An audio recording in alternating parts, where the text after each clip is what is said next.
Okay, so leaving Port Augusta, it's about 6 a.m. Absolutely nightmare of a motel. So that gate, which I'm pointing to now, that was supposed to be closed at night and it was left open, and it's just like people walking in and out, fighting in between the motel rooms all night.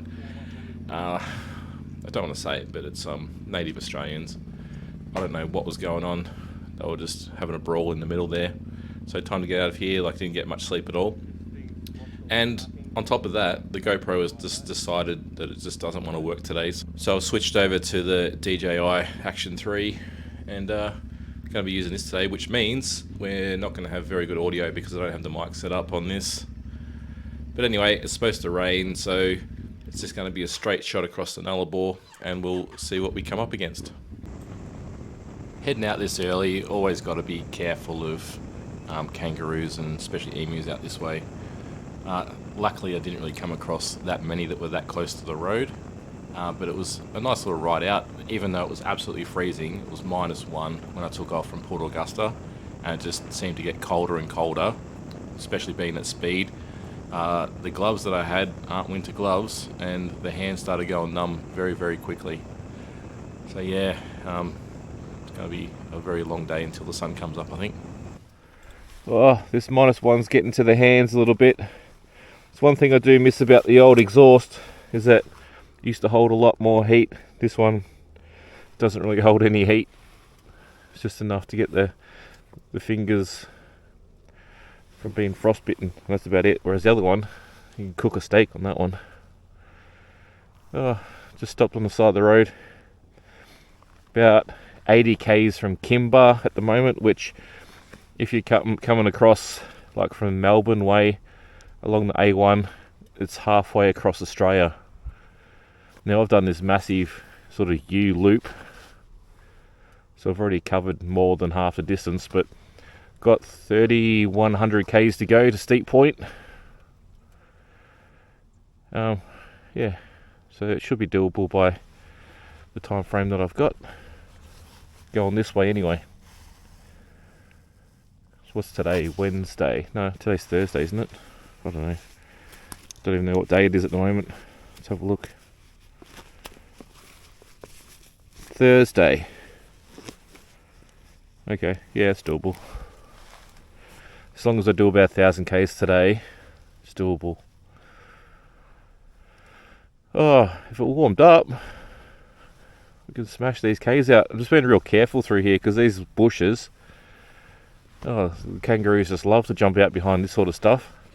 I swear these roads are sponsored by Panel Beaters Association of Australia, because if they just cleared, 10-20 metres either side all the way, you'd save so many accidents. You wouldn't hit so many wallabies or kangaroos. But no, all the greenies are like, you can't do that. Just clear it and push the trees back. And just that's how you build roads for the future. Clear either side, like every other country.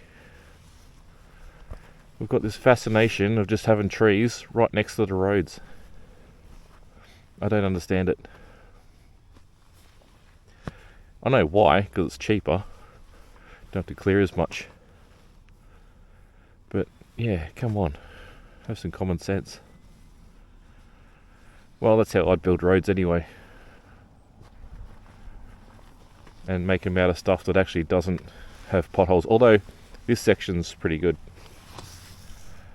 Victoria roads at the moment are absolutely terrible. Oh, come on, fingers. I've just got winter gloves on at the moment because too much air goes through my other ones and goes numb really quickly. But even with these ones, it's a struggle. Ooh. Get some fuel at Kimba. I didn't get any at Port Augusta because I still had enough. Yeah, 78 k's, and I think I've got 150 something k range left. Just past Iron Knob, which is the big mining town. Pretty much just chiseling away at a hill. Alright, couple more minutes and we're back on the road. So this is Kimba. So halfway across Australia, as we're about to see right about now. Bit of a tourist area here. Got the big bird there and some souvenirs in there. This would have been a perfect spot for a servo, but apparently not. The servo is like down the road a little bit, around the corner. So let's go there now and fill up.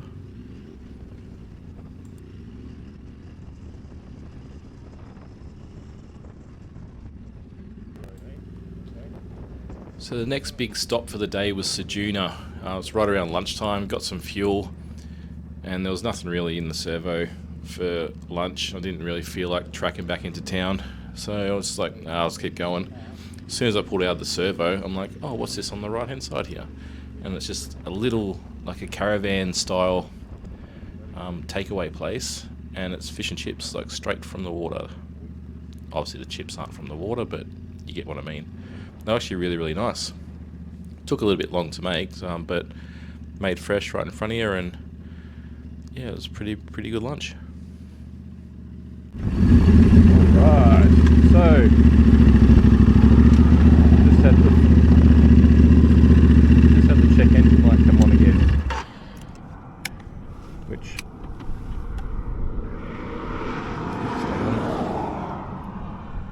yep.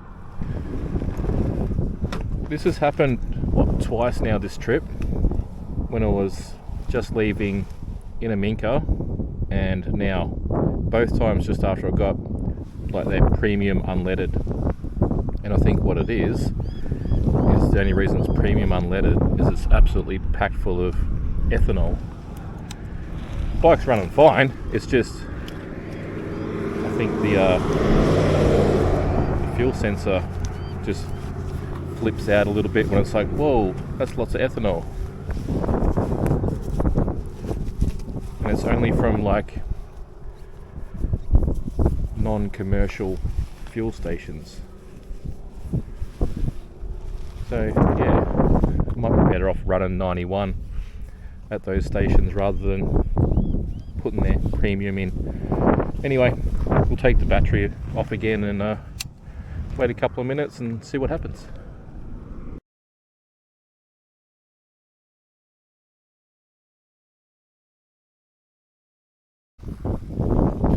Okay, so I just reset it. We're back in business. The only thing I can think of is it's, yeah, too much ethanol. Bike doesn't like it. Because the cheap premium fuel, that's what they put in it, and just pump it up full of ethanol to bring the octane level up. I was thinking, well, why didn't it do it when left in the Minka for like 50 k's? Well, I didn't give it a boot full, I just putted along at 80 k's an hour until I got to the dig tree turn off, and then gave it a boot full on the dirt, and then the engine light came on. Same thing just happened then. I just gave it a boot full after having lunch. First thing, bam, engine light come on.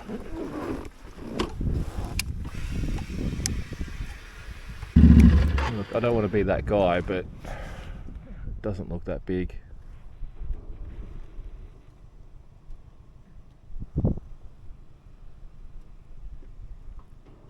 It's not even turned on to work. Looks like they just collect windmills from everywhere here, because that one's Ballarat, Mount Gambier. So why don't you put that big one on like a big tower like that? Obviously that tower can't hold that big blade, but you know what I mean, make that tower bigger.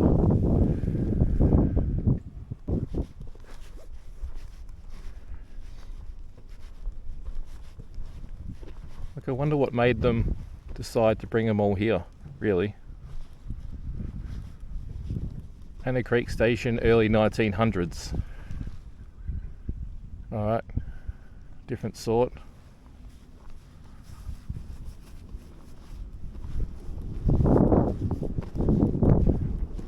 Danks Busy Bee 5 foot on loan. Alright, cool. Like really, when you look at it, there's not much to a windmill really. Just get the blades right.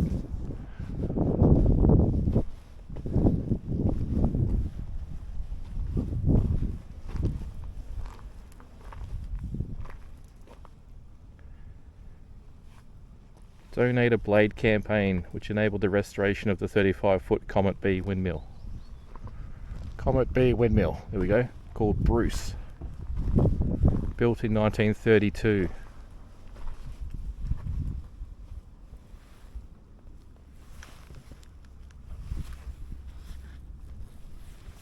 So it could pump 20 litres per stroke through a 15 centimetre or 6 inch pipe.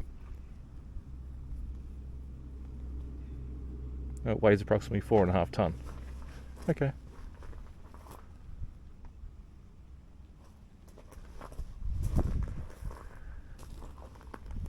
So it was move some water then.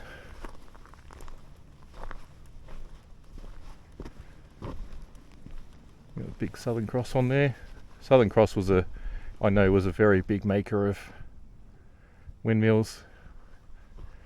There's lots of them in Victoria that you see, Southern Cross ones. And obviously this one is too. Metters, Newell. There's a few here. Yeah, cool. Something different.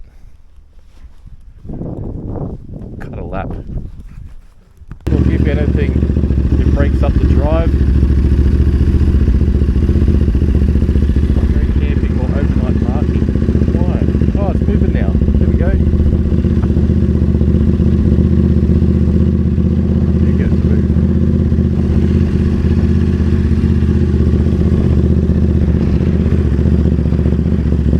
That is massive headwind coming all the way along. The fuel consumption is way down. Actually, no, sorry. Fuel consumption is way up. So instead of getting around 360 to 380 k's per tank, getting around 330 to 350. I'll move for 2 seconds. That's not moving anymore.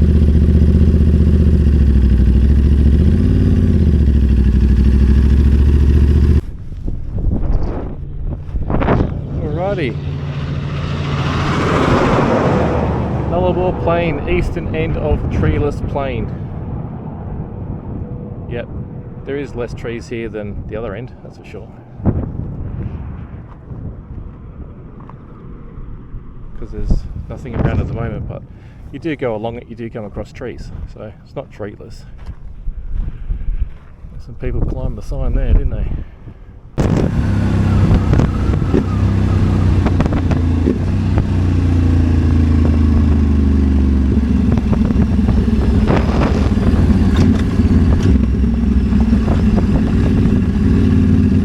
Electric chargers at Nullarbor Roadhouse down. Holy crap.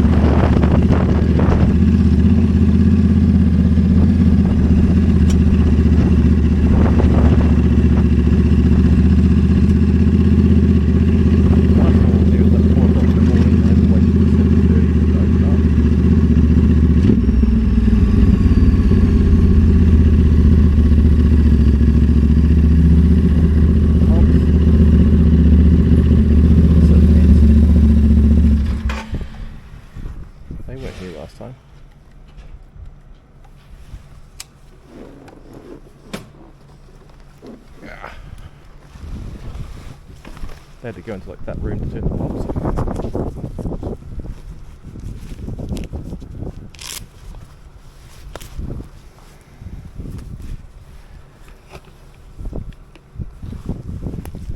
Apparently the old campsites up here on the old air highway, which I'll find a way around. Currently on the old air highway. Supposed to be a camp up here in 1.5 k's. Back it up.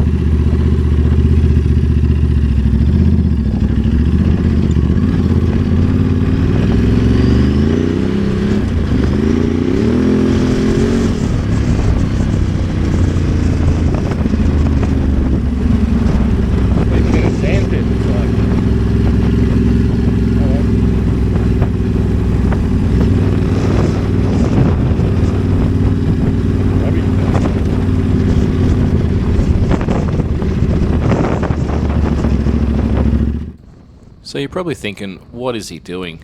I'm on the old air highway, currently looking for a campsite that's on a little camping app that I have, and it says there's one out the back here, but it looks like nothing but a little sand pile, rubbish dump, and people have just absolutely trashed this area out here.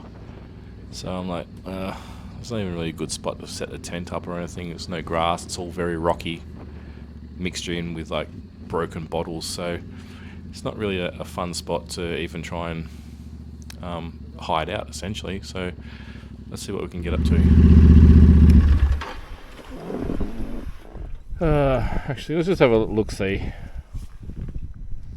It's 5 o'clock. Let's have a look at the app. Go back.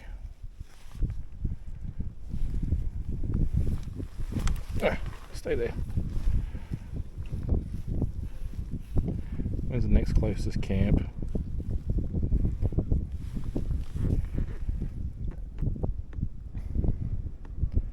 $20 away. Doesn't say anything about tents. This one says tents, which is weird. The head of the bite. 16 k's away. What's that one?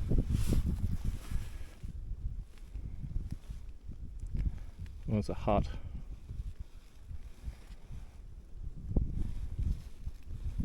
Let's go there. 13 k's. At least there's a hut there. This looks terrible.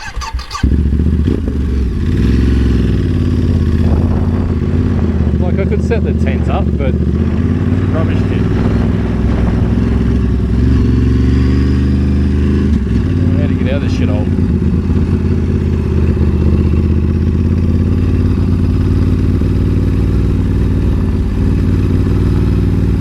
Highway's over there, so just go that way.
I'll set up camp somewhere around here. Alrighty.